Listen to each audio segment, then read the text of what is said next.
और लगातार जो है हरियाणा की हर एक छोटी बड़ी अपडेट, हर एक न्यूज़ आप सबके सामने ले आकर दिखाया करा, बताया करा। एक बार फिर आप सबके बीच में मौजूद है भाई। और फिलहाल जो है मेरे साथ जो शख्सियत मौजूद है, प्रद्युमन जोशीला जिनका नाम है, और कैस कहाँ की हरियाणा की जो राजनीति है उनके अंदर आप इनने जो है चाणक्य मानस को बहुत ज़बरदस्त पकड़ है। हर एक चीज़ डेट एंड फैक्ट जो है आज आप ही बातचीत करांगे पूरी राजनीति के ऊपर। तो प्रद्युमन जी पहले तो राम राम। राम राम, सभी दर्शकों को नमस्कार। राम राम। ठीक ठाक हो? बहुत बढ़िया, आप बताओ जी। पीछे एक चर्चा और आई थी कि भाई भूपेंद्र सिंह हुड्डा जो है वो न्यारी पार्टी का निर्माण कर सके है, एक अलग ताकत बन सका है, क्योंकि आप ही भी जिक्र करे भाई कुमारी शैलजा और भूपेंद्र हुड्डा गुटबाजी में हैं, 2 गुट बन रहे कांग्रेस के। इस बार हम क्या लगा अपना उसका यह चीज़ रातल पे लागू उसका न्यारी पार्टी बनाना हुड्डा साहब का? देखो, हरियाणा में कांग्रेस पार्टी की तरफ से जो मुख्यमंत्री बने हैं जी, उनमें से जो बड़े नेता हुए हैं जी, उनने समय समय पर अपनी अलग पार्टी बनाई है, इसमें कोई दो राय नहीं। जी, और ये भी एक सच्चाई है कि जिन्होंने अलग पार्टियां बनाई उनमें से एक चौधरी देवीलाल के परिवार को अगर छोड़ दें तो चाहे चौधरी बंसीलाल का परिवार हो, चाहे चौधरी भजनलाल का परिवार हो, चाहे राव वीरेंद्र का परिवार हो, उन्होंने फिर अपनी पार्टी को वापस कांग्रेस में मर्ज भी किया है। जहाँ तक बात है चौधरी भूपेंद्र सिंह हुड्डा की, तो एक समय था 2019 में जी, विधानसभा चुनाव के एन पहले एक बहुत बड़ी रैली भूपेंद्र सिंह हुड्डा ने की थी। और उस समय उन्होंने जो अपने भाषण में ये भी कहा था कि मैं आज सब बंधनों से मुक्त होकर के आया हूँ। और उस समय ये पूरे कयास थे कि आज हुड्डा साहब पार्टी बनाएंगे। और मैं जो लोगों की नब्ज समझता हूँ राजनीति की, अगर उस दिन भूपेंद्र सिंह हुड्डा अपनी पार्टी बना करके नया ऐलान कर देते जी, तो 2019 के उस चुनाव में बीजेपी को इतनी सीटें नहीं आती, अलग हालात बनती, लेकिन वो नहीं हिम्मत दिखा पाए। इस चुनाव में कांग्रेस ने उनको फ्री हैंड दिया, फ्री हैंड दे करके वो सरकार नहीं ले पाए। अब पिछले 7 महीने से लगातार इस तरह की चर्चाएं चल रही हैं कि हुड्डा साहब को कांग्रेस ने साइडलाइन कर दिया है। जी, लेकिन मेरा ये मानना है कि भूपेंद्र सिंह हुड्डा के बिना हरियाणा में कांग्रेस बड़ी कमज़ोर हो जाएगी। भले ही कुछ एक लोग ये समझ रहे हैं कि हुड्डा के जाने से कांग्रेस मजबूत होगी, लेकिन असली सच्चाई ये है जब जब किसी नेता ने कांग्रेस छोड़ी है तब तब कांग्रेस कमज़ोर हुई है। चाहे आप कितने उदाहरण उठा करके देख लें, अब भी कांग्रेस क्यों नहीं आ रही 3 योजनाओं से? केवल इसलिए नहीं आ रही कि हरियाणा के लगभग जो 20 बड़े नेता हैं वो कांग्रेस छोड़ चुके हैं जी, और वो बीजेपी में जा चुके हैं, इसलिए बीजेपी का प्रभाव बन गया। अब हुड्डा साहब नई पार्टी बनाएंगे नहीं बनाएंगे, ये फैसला चुनाव से लगभग 1 साल पहले ही होगा। अभी आज अगर कोई पार्टी बना दी ना, वो चल रही कोई पार्टी, क्योंकि लोगों को चाहिए तुरंत का पकाया पकाया। तो इसलिए ये सब कुछ 2028 में होगा। उससे पहले अगर हुड्डा साहब को पावर दे दी कांग्रेस ने तो कांग्रेस में रहेंगे। और पावर में भी 2 चीज़ें हैं मैं जो समझ रहा हूँ आज के दिन, ये भी एक कड़वी सच्चाई है। कांग्रेस के जितने नेता हैं ना जी, अगर उसमें किसी नेता के पास कोई वोट बैंक है, कोई एक नेता ऐसा है जिसका हरियाणा के 90 के 90 विधानसभा क्षेत्रों में कम या ज़्यादा अपना एक प्रभाव है, तो वो भूपेंद्र सिंह हुड्डा या दीपेंद्र हुड्डा है। वरना तो कुमारी शैलजा हो या रणदीप सिंह सुरजेवाला तो कैथल के अलावा कहीं कुछ है नहीं। और जो है कुमारी शैलजा का भी सिरसा और अम्बाड़ा लोकसभा, उसके अलावा और बहुत ज़्यादा नहीं। अब आप कल बताओ कुमारी शैलजा के वोट हैं, ठीक है ना? वो किसी गांव में क्या पता कभी को किरण के साथ चली गई हो, उस दौर में तो एक अलग बात है, नहीं तो जाती नहीं। तो इसलिए पार्टी बनाना या ना बनाना ये सब कुछ डिपेंड रहेगा आने वाले समय में कुछ पावर मिलती है हुड्डा साहब को या नहीं मिलती है। जी, जी। अच्छा, फिलहाल जो है वीडियो में अभी बातचीत करी बंसीलाल परिवार, जी, देवीलाल परिवार, भजनलाल परिवार, और 3 लाल हो गए। चौथा लाल अगर अभी जोड़ा मनोहर लाल, तो चारों लाला मतलब सबसे बढ़िया राजनीतिक करियर या सबसे ज़्यादा विकास कार्य आपके हिसाब से अगर आप सीरियल वाइज देना चाहो तो किसने टॉप पर रखो, किसने लास्ट में रखो? क्रम अगर निर्धारित देखो, ना तो किसी नेता की कोई कंपैरिजन आपस में हो सकती है, क्योंकि सबकी अपनी अपनी खासियतें रही हैं, सबकी अपनी अपनी कमियां रही हैं, सबका अपना अपना एक कार्य क्षेत्र रहा है। सबकी मैं ये तो आपको बता सकता हूँ कि इस नेता में ये खास बात रही, एक और ये कमी रही, क्योंकि उसमें दरअसल हम कंपैरिजन इसलिए नहीं कर सकते कि किसी को कितना समय मिला, किसी को कम मिला, किसी को ज़्यादा मिला। अगर चारों नेताओं की बात करें, सबसे बड़ा और सबसे पावरफुल अगर कोई रहा आज तक तो वो चौधरी देवीलाल रहे। चौधरी देवीलाल हरियाणा से वो इकलौते शख्स बने, मूल हरियाणवी, जो देश के 2 बार लगातार उप प्रधानमंत्री बने। चौधरी देवीलाल वो नेता रहे जिन्होंने बहुत से मुख्यमंत्री बनाए, कई प्रधानमंत्री बनाए, मंत्री संतरी MP MLA तो गिनती ही नहीं है। देवीलाल की अगर सबसे खास बात कोई देखी जाए, जो सबसे खास है, तो वो ये है कि वो वास्तव में जिसको ज़मीन से जुड़ा हुआ नेता कहते हैं ना, वो चौधरी देवीलाल है। चौधरी देवीलाल वो थे जो संघर्ष करना जानते थे, उन्होंने जनता को संघर्ष करना सिखाया जी। और वो ऐसे शख्स थे जो कभी शर्माते नहीं थे। अगर कहीं भूख लग रही है तो वो आगे लगे खुद यूँ कहा करते रोटी लाओ भाई, ठीक है। कहीं थकान महसूस हो रही है तो जा करके आगे लगे बिना पूछे भी सो जाते अगले चारपाई पे। तो वो उनकी एक खास बात थी। अगर उनकी किसी कमी की हम बात करें तो वो कमी उनकी ये थी कि उनको पुत्रमोह आखिर में ले बैठा। जो पुत्रमोह उनका चौधरी ओम प्रकाश चौटाला को उन्होंने बनाया और उसके बाद जिस तरह से परिवार में विघटन हुआ जी। तो वो कहीं ना कहीं एक नेगेटिव पॉइंट बना और एक ऐसी छवि उनकी बन गई उसके बाद कि फिर वो कभी कोई चुनाव विधानसभा और लोकसभा का नहीं जीत पाए। बात करें अगर चौधरी बंसीलाल की, तो चौधरी बंसीलाल खूब पढ़े लिखे थे जी। एडवोकेट भी थे। उनको काम करने का पता था कि वास्तव में विकास करवाना कैसे। हरियाणा प्रदेश आज जिस हालात में हम देख रहे हैं, इसको इस हालात में लाने में एक बहुत बड़ा योगदान चौधरी बंसीलाल का रहा। जहाँ तक वो अपनी धुन के भी बड़े पक्के थे, उन्होंने जो करना था, जो ठान लिया था वो करते थे, वो नफ़ा नुकसान नहीं देखते थे। प्योर पॉलिटिशियन वो भी नहीं थे। अगर प्योर पॉलिटिशियन होते, मुझे आज भी वो रैली याद है जब चौधरी सुरेंद्र सिंह चुनाव लड़ रहे थे और उन्होंने भरे मन से ये कहा था कि पिताजी आप जो है बिजली के बिल माफ़ करने की घोषणा कर दो, मैं चुनाव जीत जाऊंगा। लेकिन चौधरी बंसीलाल ने ये कहा कि भाई मेरा बेटा भले ही चुनाव हार जाए, मैं कोई ऐसी घोषणा नहीं करूंगा जो मैं पूरी नहीं कर सकता, और इसलिए उन्होंने जो है नहीं की। जहाँ तक चौधरी बंसीलाल की कमी की बात है, तो चौधरी बंसीलाल एक तो अड़ियलपन उनमें था, जिसमें कोई दो राय नहीं है, बहुत ज़्यादा अड़ियल थे। और दूसरा, उनको भी पुत्र मोह ने कहीं ना कहीं राजनीतिक रूप से कमज़ोर जरूर किया जी।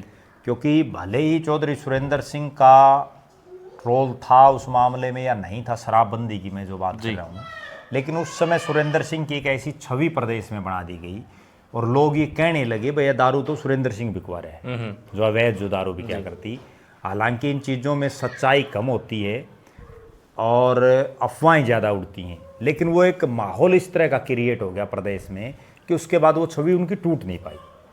जहाँ तक बात है चौधरी भजनलाल की, चौधरी भजनलाल को मैं ये समझ रहा हूँ कि वो प्योर व्यापारी राजनेता थे। एक तरह से जो बिजनेसमैन होता है ना, उनको मतलब फ़ायदा किस ढंग से हो, वो इस चीज़ पर नज़र रखते थे, अपना खुद का भी सामने वाले का।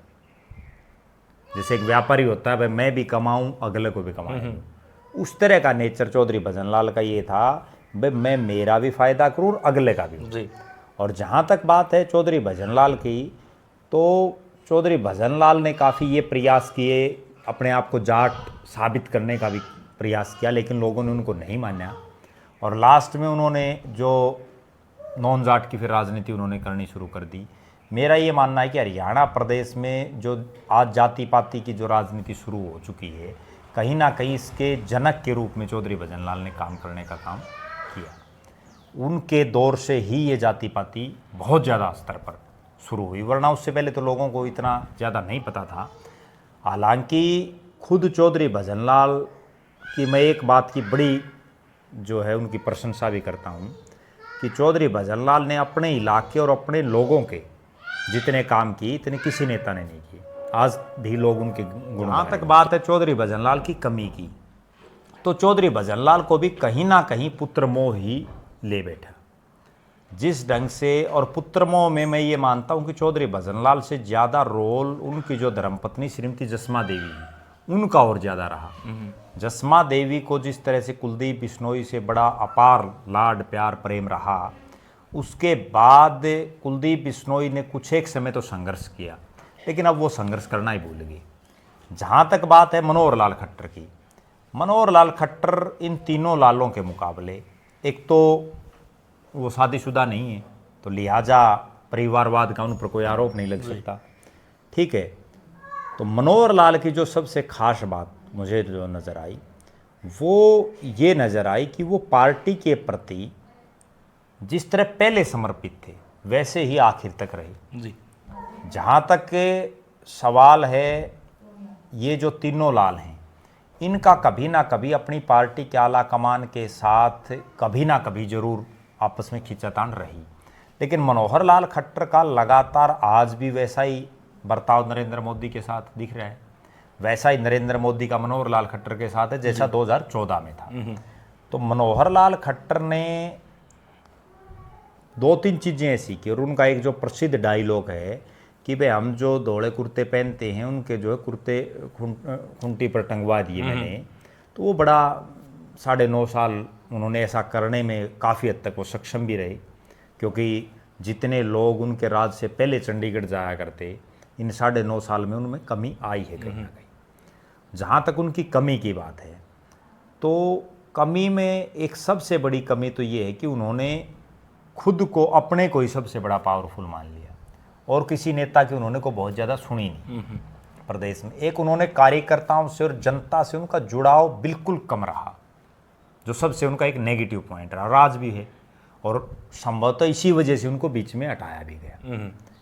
तो क्या मनोहर लाल खट्टर जी को हटाना और नायब सिंह सैनी को बनाना चुनाव फिर बदल लिए इस वजह तो है लगे आपने? नहीं, बिल्कुल। देखो एक बहुत बड़ा असर पड़ा है, उसका कारण ये है ना, मनोहर लाल खट्टर मैंने जैसे एक पहले आपको बताया कि सुरेंद्र सिंह की एक छवि बना दी, अभय सिंह चौटाला की एक छवि बना दी लोगों के बीच में, दीपेंद्र हुड्डा की एक छवि बना दी, भाई ये आदमी इतना शरीफ है, चाहे इसका कुर्ता पाड़ लो कुछ नहीं कहता, ठीक है। हाँ, ये छवि है, छवि बन गई जी। वही सेम बात ये है कि मनोहर लाल खट्टर की एक छवि बना दी गई, भाई यूँ किसी से बात ही नहीं करता, ना किसी से मिलता, संत कबीर कुटीर मुख्यमंत्री निवास की गेट बंद कर दी, लोगों से मिलता ही नहीं, तो वो छवि बन गई। उसमें लोगों के दिमाग में नाराज़गी ना मोदी से थी ना बीजेपी से, लोगों को खट्टर से नाराज़गी थी, मनोहर लाल से नाराज़गी थी, और जिसका खामियाजा उनको भुगतना भी पड़ता। फिर उन्होंने एकाएक क्या किया कि नायब सिंह सैनी को ले आए। अब नायब सिंह सैनी ने 1 साल में या पिछले 6 महीने में जो उनका पहला कार्यकाल था किया तो कोई विशेष नहीं, लेकिन केवल उन्होंने 2 काम किए। एक, लोगों के लिए दरवाजे खोल दिए मुख्यमंत्री निवास जी। काम बने ना बने कोई मतलब नहीं, लोगों ने, मैं मुख्यमंत्री से हाथ मिल गया, वो बहुत बड़ी, कई दिन तो लोग हाथ नहीं धोते, ठीक है। दूसरा, वो जिस ढंग से हंसते हैं वो लोगों को प्रभावित करता है, भाई ये आदमी भी अपने जैसा है। आप मान लिया। अब मनोहर लाल खट्टर तो इतने टसन में रहते थे, वो बात ही नहीं करते थे, जबकि नायब सिंह सैनी का अपना एक सिस्टम है और जिसका उनको फायदा मिल रहा है। तो बहुत सारी चर्चाएं दोनों साहब अपनी हुई जी, लाला की भी अपन बात करी, परिवार की भी अपन बात करी, लेकिन आज स्पेशली जो है मेरे ये पहला पॉडकास्ट है, मतलब शुरुआत करी है मैंने आपने, और फिलहाल अगर आप बात करा जो मेरे ज़िले की मैं बात करूँ भिवानी ज़िले की, तो जो पुत्र हैं, क्योंकि बापा यहाँ पे बात कर ली भाई, अब जैसे मैडम किरण चौधरी की सुपुत्री हैं श्रुति चौधरी जी, चौधरी धर्मवीर सिंह के सुपुत्र हैं भाई मोहित चौधरी जी, रणवीर महेंद्रा जी के सुपुत्र हैं अनुर चौधरी जी, और दलाल साहब के भी 2 लड़के हैं। तो भिवानी जिला में वर्चस्व इन्हें का है, और भी होंगे लेकिन मेन ये है। तो अगर इनकी बड़का बात करा तो केला का अपने आगे राजनीति किसकी निखर की आओगी, किसकी ज़्यादा बेटर रहने वाली है? देखो जो ये 4 बड़े नेता हैं जी, हालांकि इन 4 में से 2 तो ऐसे हैं जिन्होंने चुनाव लड़ लिया जी, श्रुति चौधरी और अनिरुद्ध चौधरी, और मोहित चौधरी ने अभी तक चुनाव कोई लड़ा नहीं जी। 3 तो अपने नाम के पीछे चौधरी लगाते हैं। और जहाँ तक बात है जयप्रकाश दलाल के लड़कों की, तो वो अपना बिजनेस ज़्यादा संभालते हैं चुनाव में, या कोई एक आध बार जो आशीष दलाल है उनका लड़का, वो कभी कभार सक्रिय हैं। हालांकि दलाल साहब की भी उम्र लगातार बढ़ रही है, तो ये लिहाजा निश्चित है कि उनका लड़का भी कोई ना कोई राजनीति में आएगा। अब दोनों में से कौन सा आएगा वो देखो। जहाँ तक मैं समझ रहा हूँ इन 4 में अगर लोगों के बीच में कोई रहता है तो इसमें कोई संदेह नहीं कि वो है मोहित चौधरी। मोहित चौधरी अपने पिता चौधरी धर्मवीर सिंह की तरह एक तो बिल्कुल लो प्रोफाइल में रहते हैं, बिल्कुल साधारण। जैसे धर्मवीर सिंह का किसी को ये नहीं लगता कि ये आदमी 3 बार का एमपी है या ये आदमी इतनी बार का मंत्री, इतनी बार का एमएलए है। जी। वही चीज़ मोहित चौधरी में है, किसी को ये नहीं लगता कि भाई ये इतने बड़े बाप का बेटा है। तो लोगों के बीच में रहने में तो इसमें कोई दो राय नहीं कि मोहित चौधरी का कोई मुकाबला नहीं है। जितने कार्यक्रम में पिछले काफ़ी समय से देख रहा हूँ, इन चारों पर नजरें हैं, उसमें जितने कार्यक्रम मोहित चौधरी के हैं वो अकेला एक तरफ, और ये सारे भी मिला ले तो भी उसका मुकाबला नहीं है। और 9 विधानसभाएं कवर करना मतलब बिल्कुल बिल्कुल 9 विधानसभा नहीं, वो हिसार और भी काफ़ी जगह जाता है, कई जगह तो मेरे को मिला है। दूसरी तरफ जहाँ तक बात है जयप्रकाश दलाल के लड़कों की, वो केवल अभी तक सिर्फ लोहारू तक सीमित हैं जी। और लोहारू में भी वो केवल तब आते हैं जब जयप्रकाश दलाल यहाँ नहीं होते, तो वो बहुत ज़्यादा एक्टिव राजनीतिक रूप से अभी नहीं हुए। जहाँ तक बात है अनिरुद्ध चौधरी की, अनिरुद्ध चौधरी विधायक बनना भी चाहते हैं, लेकिन वो लोगों के बीच में नहीं रह रहे। बड़ा नाम है, चौधरी बंसीलाल का पोता है, उसकी राजनीतिक विरासत भी संभालना चाहता है, लेकिन जनता के बीच में नहीं रह रहे। वो कहीं ना कहीं जो उनके दादा चौधरी बंसीलाल या उनके पिता रणबीर महिंद्रा जिस तरह की राजनीति करते थे, क्योंकि चौधरी बंसीलाल भी लोगों में बहुत ज़्यादा नहीं रहते थे, रणबीर महिंद्रा भी, चौधरी बंसीलाल काम से काम रखते थे, रणबीर महिंद्रा भी काम से काम रखते थे, इसी तरह से अनिरुद्ध चौधरी हैं। अब वो ज़माना कोई और था जब चौधरी बंसीलाल का दौर था, अब ज़माना धीरे धीरे बदल रहा है। अब तो हालात ये हैं कि हर आदमी नेता से सीधा मिलना चाहता है, हर आदमी सीधा ये चाहता है भाई अनिरुद्ध चौधरी मुझे जाने। उसमें अभी तक वो कामयाब होते दिख नहीं रही। भविष्य में क्या होगा, वो होंगे, सर्वाइव कर पाएंगे नहीं कर पाएंगे, वो देखेंगे। जहाँ तक बात है श्रुति चौधरी की, इन सारे चारों में श्रुति चौधरी सबसे एडवांस में इसलिए रही कि उनके पिता के निधन के बाद उनको बहुत कम उम्र में ही लोकसभा का चुनाव लड़ना पड़ा जी। वो लोकसभा के एमपी बनी, फिर लगातार 2 चुनाव हारी, अब वो मंत्री भी बन गई। तो लिहाजा उनकी राजनीति तो चल पड़ी है। क्यों? क्योंकि उनके नाम के आगे पूरी ज़िंदगी के लिए पूर्व सांसद भी लिखा गया, पूरी ज़िंदगी के लिए पूर्व मंत्री भी लिखा गया। जितनी बड़ी हैसियत राजनीतिक रूप से, हालांकि उनका बहुत बड़ा नाम रहा चौधरी सुरेंद्र सिंह का, लेकिन चौधरी सुरेंद्र सिंह भी केवल मंत्री और सांसद ही बन पाए, उससे ऊपर तो नहीं गए। इसी तरह से श्रुति चौधरी उस पद पर तो आ चुकी हैं, वो मंत्री भी बनी हैं, सांसद भी रह चुकी हैं। बाकी इन तीनों में से अनिरुद्ध चुनाव हार चुके हैं और 2 को अभी अपनी राजनीति शुरू कर ली। तो आप जो हमने बात करी है, आपने बताया कि भाई बहन श्रुति चौधरी जो है वो पूर्व सांसद रह चुकी हैं, लेकिन एक बड़ा सवाल यो रहा जो मैंने पिछले 10 साल में देखा 2014 और 2019 का चुनाव में, कि जिस टाइम पे विधानसभा चुनाव बाद में हो, लोकसभा चुनाव पहले हो, तो लोकसभा चुनाव के अंदर तो जो है मेरे हल्के की बात करूँ या मेरे जिले की बात करूँ तो चौधरी धर्मवीर सिंह जीत के निकले, और अगर विधानसभा चुनाव जिस टाइम पर आवा है तो मैडम किरण चौधरी जीत के निकला। तो यो के अंतर था कि भाई श्रुति चौधरी भी तो मैडम किरण चौधरी की बेटी है, बंसीलाल की पोती है, चौधरी सूर्यवंशी की लड़की है, तो माँ बेटी में इतना डिफरेंस किस तरह है कि विधानसभा में माँ जीत जाए, हर लोकसभा में मतलब कि जो है बेटी हार जाए? देखो, विधानसभा, लोकसभा या कोई भी चुनाव हो, हर चुनाव में अलग परिस्थिति बनती हैं, अलग मुद्दे होते हैं, अलग सिस्टम होता है। धर्मवीर सिंह जो जीते हैं तीनों बार, वो तीनों बार मोदी की लहर, राव इंद्रजीत के साथ और सहयोग और धर्मवीर सिंह के साथियों की जो मेहनत है उसके बलबूते पर जीते, इसमें कोई दो राय नहीं जी। जबकि श्रुति चौधरी के साथ समस्या ये है कि जब वो लोकसभा का चुनाव लड़ती हैं, बिल्कुल क्लियर बात ये है कि कांग्रेस में धड़ेबंदी, गुटबाजी बड़ी चरम सीमा में, तो जो श्रुति चौधरी के एंटी जो धड़ा होता था वो उनकी उस सत्र पर मदद नहीं करता था, और उसी का ये परिणाम है कि उन हल्कों में आप देखो बुरी हाल हुई है। अगर मेरे जिले की बात करते इस साइड तो वो प्रभाव भी जहाँ तक बात है आपके भिवानी जिले की, भिवानी जिले में राष्ट्रीय मुद्दे और प्रदेश के मुद्दे, उन दोनों में दिन रात का अंतर है। दूसरी बात, एक सबसे बड़ी चीज़ ये भी है कि वहाँ श्रुति चौधरी और चौधरी धर्मवीर सिंह का मुकाबला होता है, जबकि विधानसभा में धर्मवीर सिंह के परिवार ने तो किरण चौधरी के सामने जो है एक चुनाव लड़ा है राजवीर सिंह लाला ने, वो भी निर्दलीय पार्टी से, तो वो भी नहीं था। उसके अलावा तो धर्मवीर के परिवार का कोई लड़ता ही नहीं। बिल्कुल। तो यहाँ कोई तीसरा कैंडिडेट आ जाता है। और मैं जो समझ पा रहा हूँ, अक्सर बड़े नेता कोई भी हों, उनमें इस तरह की एक इंटीमेसी उनके कार्यकर्ताओं में भी बन जाती है भाई या तो हमारे वाला रिया या कोई तीसरा पैदा ही नहीं होना चाहिए।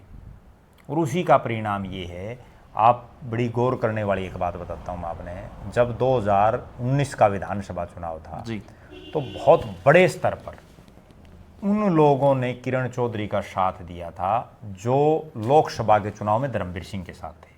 देखा था ना आपने? बहुत लोगों ने ज्वाइन भी किया था। वो केवल और केवल यही चीज़ है कि भाई कोई तीसरा पैदा नहीं हो। भाई क्या तो धर्मवीर का किरण बस उसमें भी एक, हर तुसाम में बहुत लोग मेरे को ऐसे मिलते हैं, आपको मिले होंगे, जो आज भी ये बात कहते हैं दावे के साथ, भाई इस मैडम नगर को हरास के तो धर्मवीर हरास के कहे ना। वो क्यों कहें? क्योंकि इस धर्मवीर ने मैडम के ससुर को हरा रखे है, मैडम के पति को हरा रखे है, मैडम की बेटी को हरा रखे है। और मैडम इसलिए नहीं आ रही क्योंकि धर्मवीर और मैडम का कभी मुकाबला ही नहीं हुआ। ठीक है, अगर कभी हो गया मुकाबला तो जैसा लोग कहते हैं क्या पता हो जाए। तो आप अब जो यो था, जैसे अब लोकसभा चुनाव में मैडम किरण चौधरी और चौधरी धर्मवीर सिंह साथ दिखाई दी। मैडम बेशक कांग्रेस में हो, लेकिन ये था कि भाई मैडम धर्मवीर साथ में है।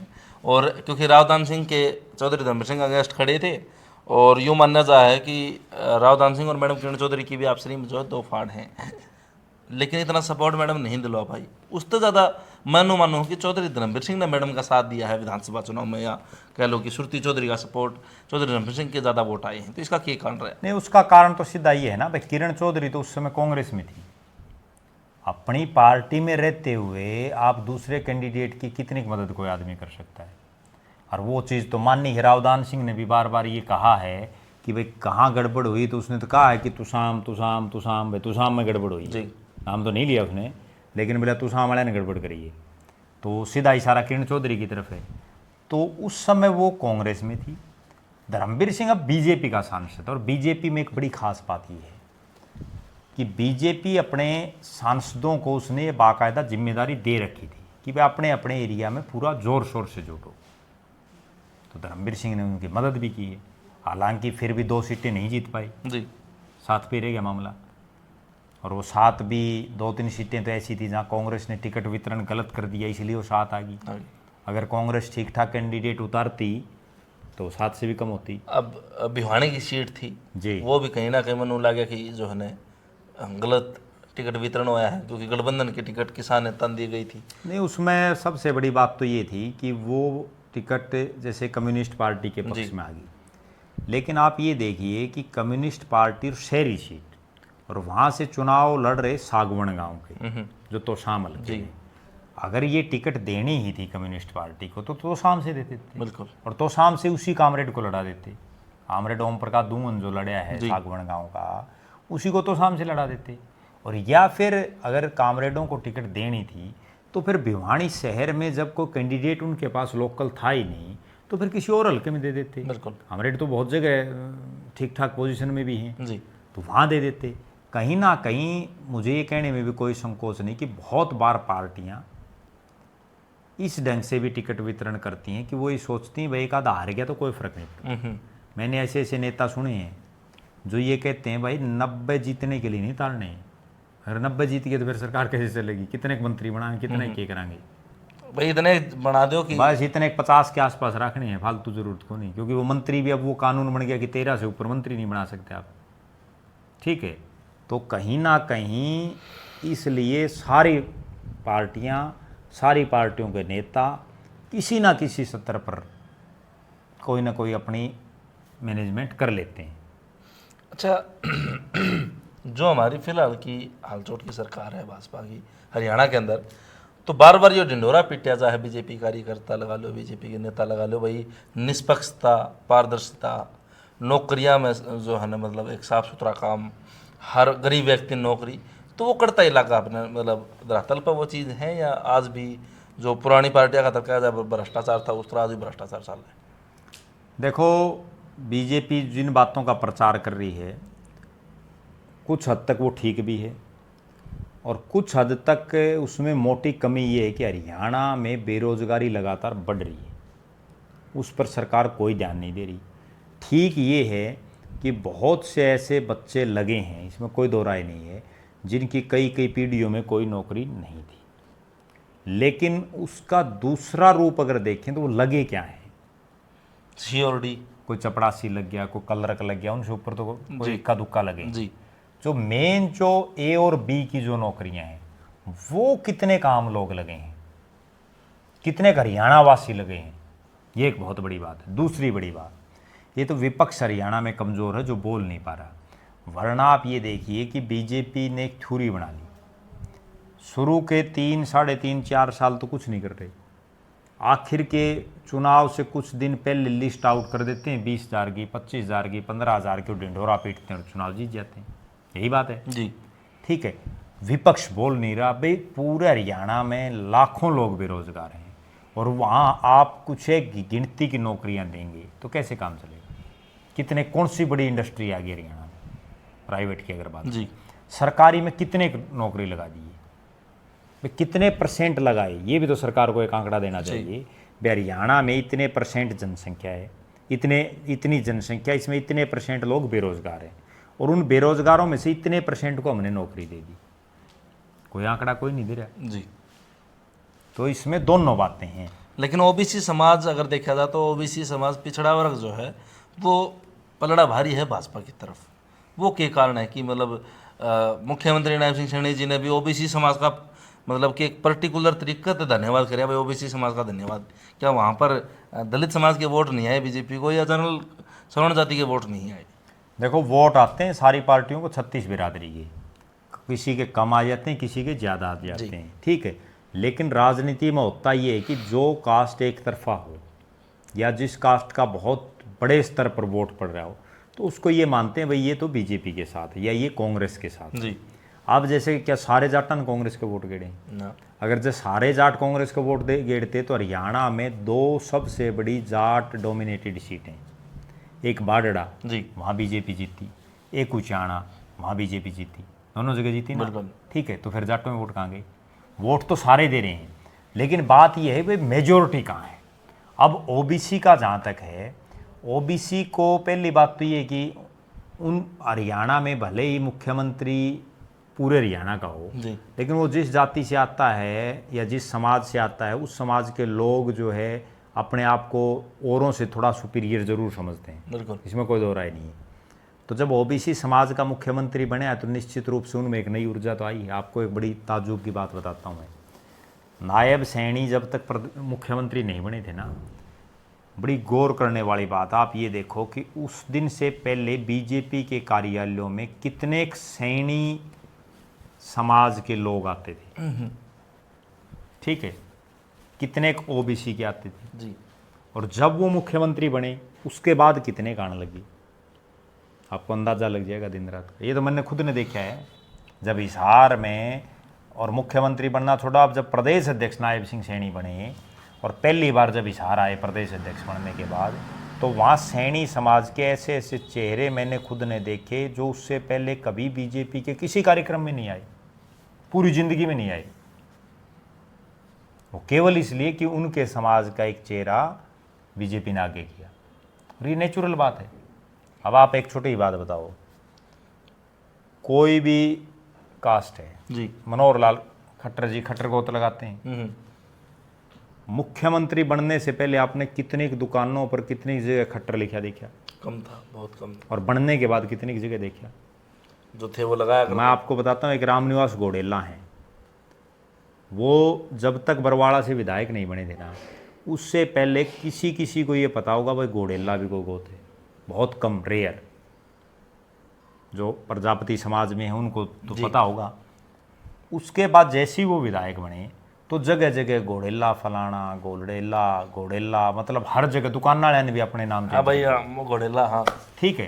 तो वो नेचुरल बात है। भूपेंद्र सिंह हुड्डा बनया तो कितनी जगहों पर हुड्डा लिखा मिले आपको। आपको एक बहुत ताज्जुब की बात बताता हूँ जो मैंने खुद ने देखी है। ओम प्रकाश चौटाला अपने नाम के आगे ओम प्रकाश चौटाला लगाते हैं जी। उनका गोत है सियाग, कभी नहीं चौटाला लगाते ना।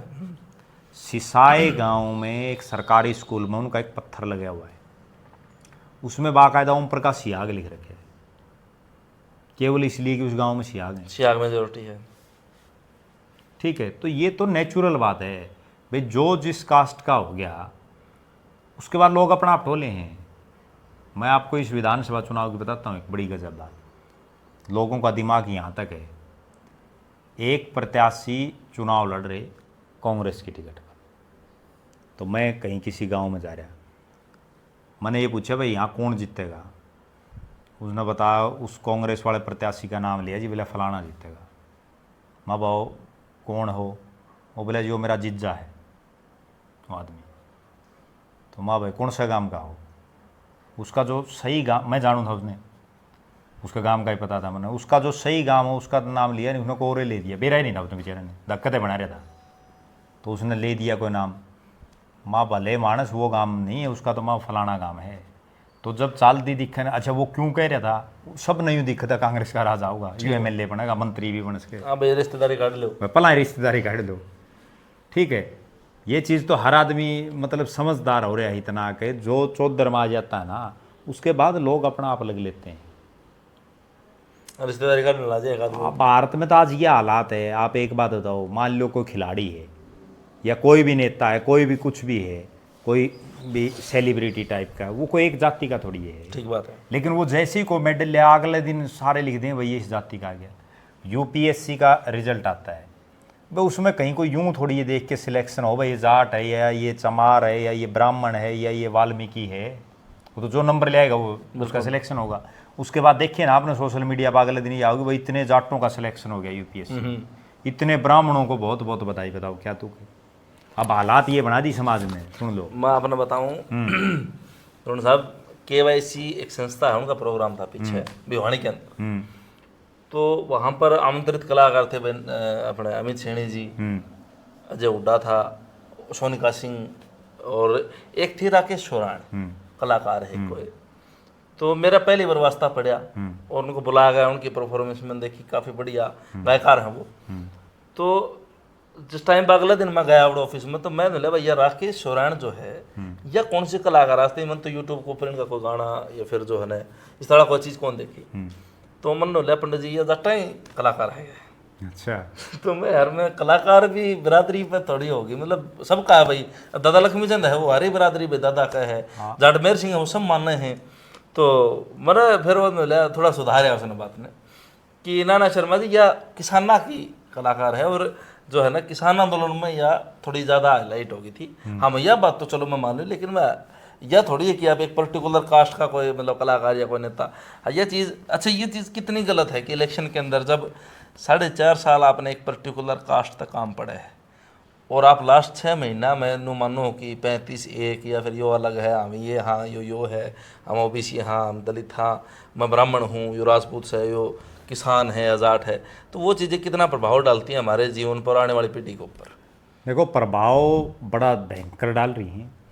अब आपको एक बात बताऊं, मान लो कोई सैनी समाज का एक उदाहरण देते हैं भाई, आज सैनी मुख्यमंत्री जी, और किसी गांव में 36 जात के लोग रहते हैं, वहाँ के सैनी समाज के लोग भी हैं, वो नायब सिंह सैनी को देख के मान लो उन्होंने वोट दे दिया।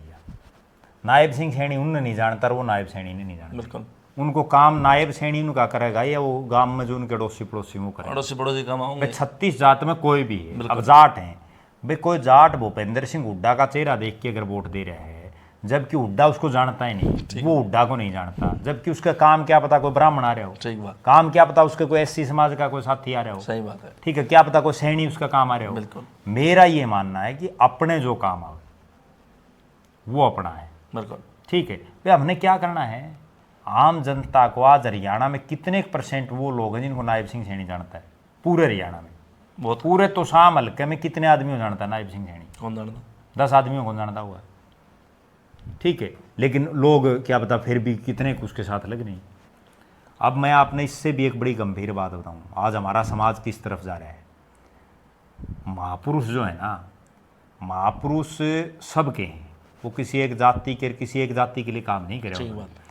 अगर किसी ने रामायण को लिख दिया तो वो क्या रामायण एक ही समाज के लोग पढ़ सकते हैं? ना, सब पढ़ सकते हैं ना, ठीक है। किसी ने मान लो महाभारत को लिख दिया तो उस महाभारत को भी तो सारे पढ़ सकते हैं। किसी ने गीता को लिख दिया तो गीता को भी सारे पढ़ सकते हैं। एक जात जिसने लिख दिया वो जाति तो नहीं पढ़ेगी। आज हालात क्या है आप देखो, बहुत गंभीर बात है। भगवान परशुराम की जयंती है, ब्राह्मणों के अलावा मैंने बताओ भाई कौन सा समाज मना रहे हैं? कौन बनाओ? धन्ना जाट की जयंती है, जाटों के अलावा बताओ कौन मना रहे हैं? कबीर जयंती है, वाल्मीकि जयंती है, रविदास जयंती है, भीमराव अंबेडकर जयंती है। मतलब कर क्या रखा है कि अपनी अपनी जो जिस कास्ट का है ना, वो अपने महापुरुष के अलावा सबको भूल रहे हैं। होना बल्कि क्या चाहिए, अब कोई भी एक जयंती है सब मिलाओ मनाओ, है क्या दिक्कत है? अगर गुरु रविदास ने कोई काम किया है तो उसने तो ये देख के तो नहीं किया ना भाई इस काम से केवल एक इस जाति को फायदा होगा ना, सबके लिए कर रखा है। ठीक है, गुरु जम्बेश्वर महाराज ने अगर कोई उपदेश दिया है, कोई बात कही है, तो क्या उसने केवल एक बिश्नोई समाज के लिए कही? सब खातर कही है, सबके लिए कही है। आज जीजे यूनिवर्सिटी है गुरु जम्बेश्वर के नाम पर, क्या उसमें केवल एक बिश्नोई समाज के लोग पढ़ते सब पढ़े हैं। एच यूनिवर्सिटी एक चौधरी चरण सिंह के नाम पर, क्या उसमें केवल जाट पढ़ते हैं? ना, सब नहीं पढ़ते ना। तो क्यों नहीं सारे मिलाते? जब तक ये समरसता का भाव नहीं आएगा ना, तब तक ये जाति पाति का जहर इतना बढ़ जाएगा। आपको आज बड़े अचंभे की एक बात और बताता हूँ। भारतीय जनता पार्टी ने अभी पीछे जब ये एमसी का चुनाव था ना, नगर निगमों का, नगर पालिका का, जो लिस्ट जारी की उसमें भी जाति लिख रखी थी भाई ये फलानी जाति का हमने दी है। बताओ क्या तू? तो वो तो जो है ना सेंटर में राहुल गांधी जी भी कहे हैं बात, तो नहीं कौन हैं वो जातीय जनगणना की बात कर रहे हैं, बात सारी ठीक है। वह जातीय जनगणना में एक सबसे बड़ी चीज़ ये है भाई जो जाति परसेंटेज में ज़्यादा है और उसको उसके अधिकार नहीं मिल रहे, उसको अधिकार मिलने चाहिए, यही बात है सारा सिस्टम। ठीक है, आप दो अधिकार देने भी चाहिए, जो गरीब से गरीब उसको और ज़्यादा ऊंचा उठाना चाहिए, कोई दो राय नहीं इसमें, लेकिन उनमें आपसी दूरियां ना बने। सबसे बड़ी बात तो ये है। आज से आप ये बताओ, जब हम ये आप पढ़ा करते हैं उस समय अपन यूँ बेरा था भाई अपना जो क्लास फेलो यू के कास्ट का, अपन यू मास्टर पढ़ाओ यू कौन है? नहीं बेरा था ना। और आज हालात ये है कि सारा सिस्टम बदल गया। अब मैंने मेरे नाम के पीछे जो मैंने मेरा सरनेम लगा रखा है ना, वो इसीलिए लगा रखे है। मैं किसी जाति पाति में विश्वास ही नहीं रखता। जो अपना काम है वो अपना। अगर आप टाइटल दून रखोगे तो उस तो फिर एक बार चीज बिल्कुल, अगर वो मैं दून लगाऊंगा तो सबको ये पता है भाई ये दून कौन है। ठीक है भाई, मन्ने एक जाति से क्या लेना देना है? कोई भी हो जाए, किसी भी जाति से, सबकी जरूरत है भाई, और सबकी होनी चाहिए। बिल्कुल, जो काम आओ अपना वो है, तभी ये सिस्टम बदलेगा। जब समाज धीरे धीरे बदलेगा ना। अभी मैं आपको एक उदाहरण बताता हूँ। एक गांव में एक कार्यक्रम कराया अभी भगवान परशुराम जयंती में, तो उन्होंने क्या किया कि ब्राह्मणों की बजाय जो दूसरी कास्ट के लोग वहाँ आए हुए थे ना, उनसे भाषण दिलवाए, एक नई मिसाल पेश की। और होना भी यही चाहिए। बिल्कुल। अब धन्ना भगत की जयंती सरकार ने मनाई, वहाँ जाट समाज से आने वाले नेता बड़े बड़े भाषण झाड़ रहे, जबकि होना क्या चाहिए था कि वहाँ जो दूसरे समाज के लोग बैठे हैं उनसे भी तो आप धन्ना भगत के बारे में बुलवाओ। बिल्कुल, लेकिन वो नहीं कर पा रहे कोई भी सिस्टम। सबकी अपनी अपनी एक यूँ पेटेंट टाइप में हो गया मामला। अब यो मारा है बस वो सोच छोटी संकीर्ण सोच होगी जिसकी वजह से सारा सिस्टम। अब महाराणा प्रताप है तो भाई महाराणा प्रताप ने जो लड़ाइयाँ लड़ी, क्या वो एक समाज के लिए लड़ी? ना। अब भगत सिंह है वो फांसी लट गया तो वो सिर्फ जाट खातर थोड़ी, भाई कितनी बड़ी बात है। आजादी खातर लड़ा है। बिल्कुल। अब दूसरे जो देश है ना, उनमें ये हालात है कि अब डोनाल्ड ट्रंप है, अब उसकी बताओ भाई कौन सी जाति है, कितने के लोग ने बेरा है, और अपने को बन जाओ उसका शांत पहले काट लिया भाई यू इस जाति का है। तो ये है अंतर। मैं आपने बताऊं जी, राजस्थान के जो सीएम साहब हैं भजनलाल शर्मा जी, तो वो खंडेलवाल ब्राह्मण है, पारिक ब्राह्मण है, सॉरी पारिक ब्राह्मण है। तो हमारा एक पड़ोसी गांव है और उसके सरपंच साहब ब्राह्मण है, फिलहाल शर्मा जी बन रहे हैं, और वो भी पारिक है।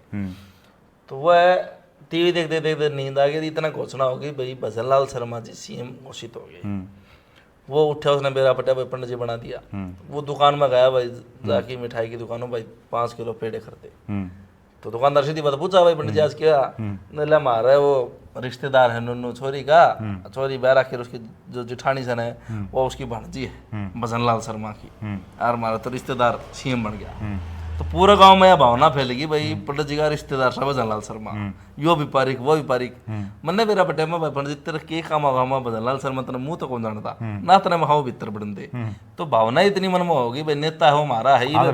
किरण चौधरी वह मतलब सिर्फ एक ले जाटा ही काम थोड़ी करेगी, या जयप्रकाश दलाल वेगले जट्टा काम थोड़ी करेगा धर्मवीर के तो जबकि आप अगर निगाह मारोगे तो जो पुराने कार्यकर्ता हैं वह माइनॉरिटी के लोग हैं, मेजोरिटी तो बात करा भी किसान तो बंसीलाल जी की तरफ थे, और जो है ना नॉन जाट कार्यकर्ता रहे हैं चौधरी धर्मवीर सिंह के, तो उसने तो कदे बात को नहीं कही भाई मैं जाट रखवा, कोई बात को नहीं।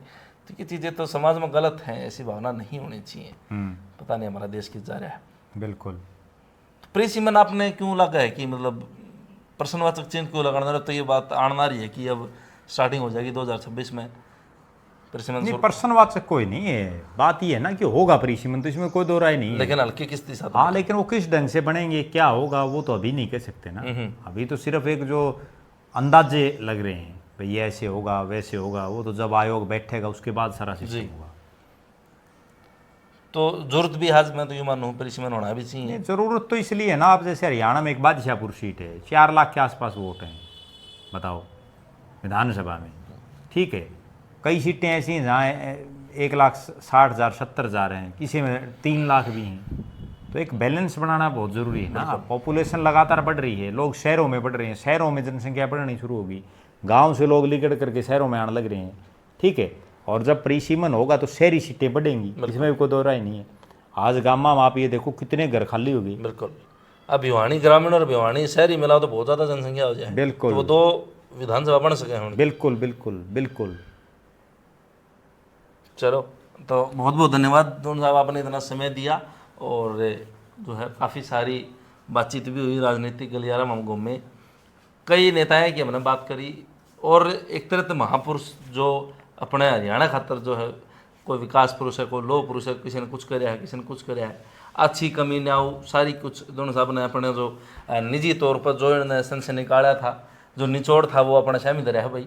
और अपनी की राय है, आप उस बारे में कितना ताल्लुकात रखो उस चीज़ से, वो सारी चीज़ आपने कमेंट बॉक्स में बतानी है, वीडियो शेयर करनी है, और चैनल सब्सक्राइब कर लियो भाई। तब तक के लिए सारे दर्शकों से अच्छी तैयार बाढ़ अपने राम राम जी। राम राम।